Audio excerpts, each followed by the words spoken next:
Hello everyone.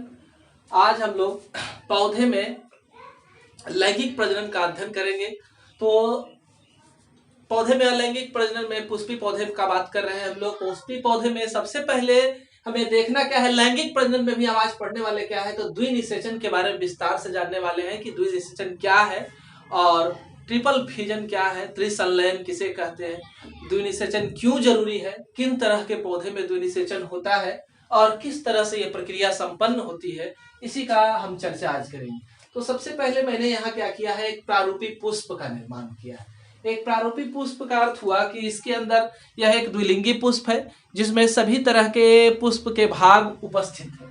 तो सभी तरह के पुष्प के भाग में क्या देखें कि सबसे पहले कोई भी पुष्प जो होता है एक डंठल के सहारे पौधे पर जुड़ा हुआ होता है। तो उस डंठल को क्या कहा जाता है, पुष्पवृंत कहा जाता है, पेडिसल कहा जाता है। इसी डंठल के द्वारा वह जुड़ा हुआ होता है।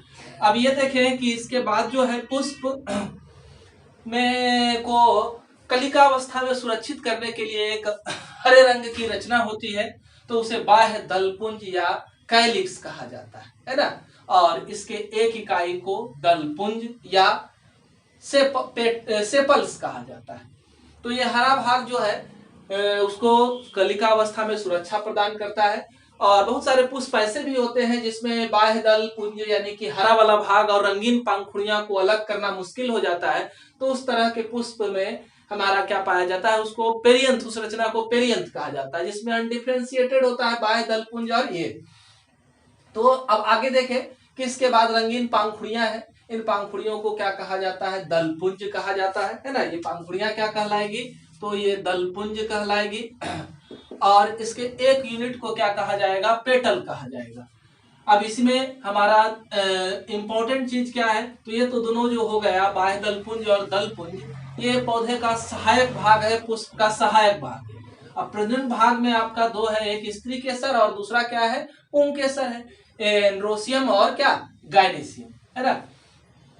तो अब इसमें से देखना है कि ये पुष्प का नर भाग है। नर भाग को अगर आप देखें तो इसमें इस तरह की रचना होती है। तो इसका ऊपर वाला हिस्सा जो है परागकोश या एंथर के नाम से जाना जाता है, नीचे वाले हिस्से को पुतंतु या फिलामेंट कहते हैं। और इसी से परागकण का निर्माण होता है। परागकण बनने के बाद इसके ऊपर इस तरह से जमा होते हैं। कोई भी एंथर बाइलोब्ड रचना होती है, दो लोब में बटा हुआ होता है और इसके अंदर इस तरह से थैलियां होती है ना, जिसे परागधानी कहते हैं, जिसी के अंदर परागकण का निर्माण होता है। परागकण है क्या, तो परागकण जो है नर युग्मक कहलाता है। अब इसका निर्माण कहाँ हुआ, इसके अंदर हुआ, ये बाहर निकलता है। और ये जो है बीच वाला हिस्सा आपका, ये जो आप देख पा रहे हैं, तो ये जो है आपका मादा भाग है। मादा भाग है, इसको स्त्री केसर, है ना, पिस्टिल या गाइनेशियम के नाम से जानते हैं। तो इसमें क्या है, तो इसमें सबसे पहले ये वाला हिस्सा जो आप देख रहे हैं, इस हिस्सा को देखिए, ये कई रूपों में पाया जाता है। कुछ में ये कि इस तरह से भी हो सकता है ना, या कुछ में क्या हो सकता है, चिपटा चौड़ा फैला हुआ। ये पुष्प परागकण को ग्रहण करने के लिए इस तरह की रचना होती है। तो ये परागकण यहाँ गिरता है, तो इस हिस्से को क्या कहते हैं, वर्तिकाग्र कहा जाता है, स्टिग्मा कहा जाता है। उसके बाद नलीनुमा रचना जो यहाँ से यहाँ तक आप देख पा रहे हैं, उस नलीनुमा रचना को वर्तिका कहते हैं, स्टाइल कहते हैं। और नीचे फूला हुआ हिस्सा जो है वो अंडाशय है, ओवरी है। इसी के अंदर मादा युग्मक अंडाणु का निर्माण होता है। वो तो पुष्प के आधार पर पौधा की प्रजाति क्या है उसके आधार पर इसके अंदर अंडाणुओं की संख्या एक या एक से ज्यादा हो सकती है। ठीक है, अब ये आप देख पा रहे हैं इस पुष्प में कि ये जो अंडाणु है वो एक डंठल नुमा रचना से जुड़ा हुआ है। इसको प्लेसेंटा कहते हैं। और प्लेसेंटा का अंतिम भाग थोड़ा सा पतला होता है, जिस भाग से ये अंडाणु से जुड़ता है उस हिस्से को फ्यूनिकल कहा जाता है। तो एक पुष्प का प्रारूपी रचना आप लोगों ने समझा, पहले भी आप पढ़ चुके हैं। हम यहाँ मुख्य रूप से द्विनिषेचन को चर्चा करेंगे, तो मोटा मोटी हम लोग समझा चुके हैं। अब देखें कि इस अंडाणु को जो हम लोग पा रहे हैं, इसको भी अगर हम लोग इलाबोरेट करके अध्ययन करते हैं तो मालूम चलता है कि इस तरह से दिखाई देता है। केनाट्रोपस ओव्यूल को यहाँ मैंने बनाया है। तो सबसे पहले इसके ऊपर बाह्य त्वचा है, इंटेगुमेंट है, आउटर इंटेगुमेंट, इनर इंटेगुमेंट, बाह्य त्वचा के नाम से जाना जाता है। उसके बाद बीच वाला हिस्सा जो है भ्रूण है, एम्ब्रियो के नाम से जाना जाता है। और इसके आसपास का हिस्सा जो है वो न्यूसेलस कहलाता है, जो विकसित हो रहे भ्रूण को पोषण प्रदान करने का काम करता है। हम ये जान ले कि परागन जो है कब होता है, तो जब परागकण बाहर निकल जाते हैं किससे, तो नर भाग से, है ना, यानी कि हमारा नर युग्मक सीधे स्थानांतरित जो मादा भाग पर होता है, उसी प्रक्रिया को क्या कहा जाता है, परागन कहा जाता है। तो परागन जब होता है तो हम लोगों ने कहा कि स्टिग्मा जो है लैंडिंग प्लेटफार्म है, वर्तिकाग्र लैंडिंग प्लेटफार्म है। तो देख रहे हैं इस तरह से परागकण जो है इसके ऊपर पहुंचा। इसके ऊपर पहुंचने के बाद क्या होता है, दोनों आपस में रासायनिक संवाद करते हैं। कौन कौन, परागकण और कौन कौन, तो वर्तिकाग्र जो है रासायनिक संवाद करते हैं, आपस में केमिकल डायलॉग करते हैं। अगर दोनों का केमिकल आपस में मैच हो जाता है तब जाकर के परागकण अंकुरित होता है ना। हम लोग परागकण का रचना का भी अध्ययन पहले वाले वीडियो में कर चुके हैं। तो यहाँ देखें परागकण का एक रचना बनाया गया है। तो इस परागकण में आप देख पा रहे हैं कि इस पर दो झिल्ली है। पहला बाहर वाला झिल्ली को एक जाइन कहते हैं, अंदर वाले झिल्ली को एंटाइन कहते हैं। और एक जाइन का बनावट भी पढ़ चुके हैं हमारे वीडियो में, है ना। तो आप हमारे चैनल को अगर सब्सक्राइब नहीं किया तो चैनल को सब्सक्राइब करेंगे, जिससे कि हमारे पुराने वीडियो आपको मिल सके और लगातार नए वीडियो के नोटिफिकेशन भी आप तक पहुंचते रहे। तो एग्जाइन जो है स्पोरोपोलिनिन से बना हुआ है, एंटाइन जो है हेमिसेलुलोज और पेक्टिन से बना हुआ है। एग्जाइन काफी हार्ड होता है, किसी भी तरह के एंजाइम्स के एसिड बेस वगैरह से ये कोलैप्स नहीं होता है। लेकिन इस जगह पर आप देखें तो इस जगह पर एक छोटा सा छिद्र होता है जिसको जनन छिद्र कहा जाता है, जर्मपोर कहा जाता है।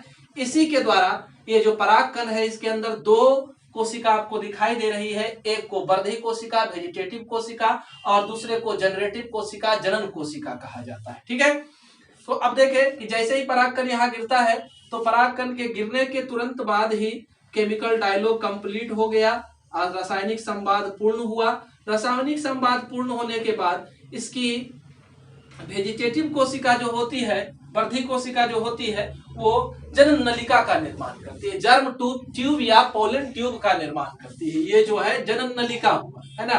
ये क्या है आपका, तो ये जनन नलिका है। इसका निर्माण किसने किया, वर्धी कोशिका ने किया। अब ये वर्धी कोशिका से होकर के हमारा ये जो हमारा जनरेटिव कोशिका है, इसका केंद्रक बाहर निकलता है, इस नली में पहुंचता है। यहाँ आने के बाद इसका ये जो केंद्रक है वो विभाजित हो जाता है और विभाजित होकर के दो केंद्रक का निर्माण करता है। ठीक है, अभी हमने यहाँ पर देखा क्या, एक अंडाणु की संरचना का वर्णन किया।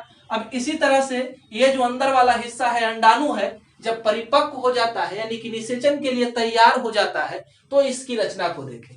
याद रखना है, मादा भ्रूणकोश जो है या फीमेल गैमेटोफाइट जिसे कहते हैं, परिपक्व भ्रूणकोश जो है उसके अंदर कितनी कोशिका और कितने न्यूक्लियस होते हैं ये आप देखें। तो जब परिपक्व हो जाता है यानी कि वो अंडाणु विकसित हो गया, निषेचन के लायक बन गया, तब इसके अंदर जो है 1 2 3 4 5 6 7 8 केंद्रक होते हैं और 7 कोशिका होती है। गिन ले, 1 2 3, ये पूरा बीच वाला एक 4 हो गया, ये 5, ये 6, ये 7, है ना। कुल 7 कोशिकाएं और 8 केंद्रक से बनी हुई रचना हमारा फीमेल एम्ब्रियोसैक है, फीमेल गैमेटोफाइट है, मैच्योर एम्ब्रियोसैक है ना, परिपक्व भ्रूणकोश जिसे कहते हैं। तो ये अब इसमें इन कोशिकाओं का नाम देखें तो यहाँ पर आपने जाना था कि इस हिस्सा को क्या कहा जाता है, जहां छिद्र जैसा बना हुआ है इसको माइक्रोपाइलर भाग कहा जाता है, इसके विपरीत भाग को चैलेजल भाग कहा जाता है। तो इसके चैलेजल भाग पर 3 कोशिकाएं पाई जा रही है। इन कोशिकाओं को क्या कहते हैं, प्रतिव्यासांत कोशिका, एंटीपोडल कोशिका कहा जाता है। इन्हें क्या कहते हैं, प्रतिव्यासांत कोशिका या एंटीपोडल कोशिका कहा जाता है। 3 की संख्या में है। बीच वाला पूरा हिस्सा हमारा जो हो गया वो केंद्रीय कोशिका हो गया और बीच में ध्रुवीय केंद्रक 2 की संख्या में मौजूद है। इसके बाद आप देखें कि यहाँ पर जो है 2 सहायक कोशिका सिनर्जिड सेल के नाम से जानी जाती है और एक जो है अंड कोशिका होती है। यहाँ पर कुछ रचना आप देख पा रहे हैं उंगली नुमा प्रवर्धन के आकार का। तो इस उंगली नुमा प्रवर्धन वाली रचना को क्या कहते हैं, फिलीफॉर्म यंत्र कहा जाता है, फिलीफॉर्म अपैरेटस कहा जाता है। इस फिलीफॉर्म अपैरेटस का एक काम है, वो क्या करता है, तो जब ये नर केंद्रक दोनों जो है, ये दोनों नर केंद्रक जब इसके अंदर प्रवेश करता है तो उसको ये रास्ता दिखाने का काम करता है, कहां पर इसे जाना।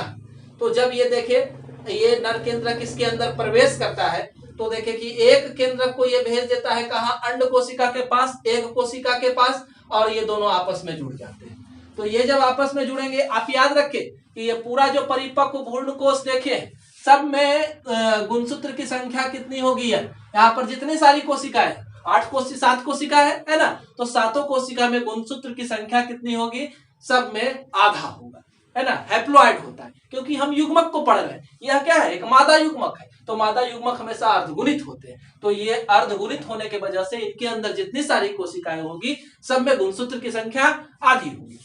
तो यह पहले से क्या है, यहाँ पर आप देखें तो पहले से एक कोशिका है, ये n है, अब यहाँ पर एक और n आकर के मिला है ना, तो ये क्या हो गया, 2n का निर्माण कर लिया।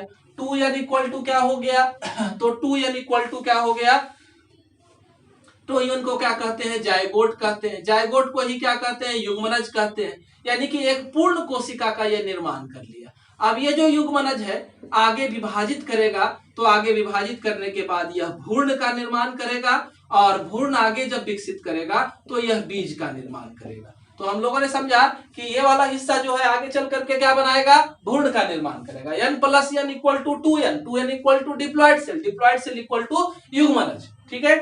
अब यहाँ वाला हिस्सा को देखें तो यहाँ पर पहले से देखिए, पहले से n है, फिर क्या है, एक और n मिला, 2n तो पहले से ही है, एक और n इसके साथ आकर के जुड़ गया, तो टोटल n यानी कि हैप्लॉइड सेल की संख्या कितनी हो गई, 3n हो गई। हम जानते हैं युग्मनज बन सकता है कब, तो जब 2n मिले, तो यहाँ पर 3n मिल रहा है, तो ये युग्मनज का निर्माण नहीं कर सकता है, तो ये एक अलग सी रचना का निर्माण करता है, जिसे हम लोग क्या कहते हैं, प्राइमरी एंडोस्पर्म न्यूक्लियस कहते हैं, या प्राथमिक भ्रूणकोष केंद्रक कहते हैं, प्राथमिक भ्रूणकोष केंद्रक कहेंगे।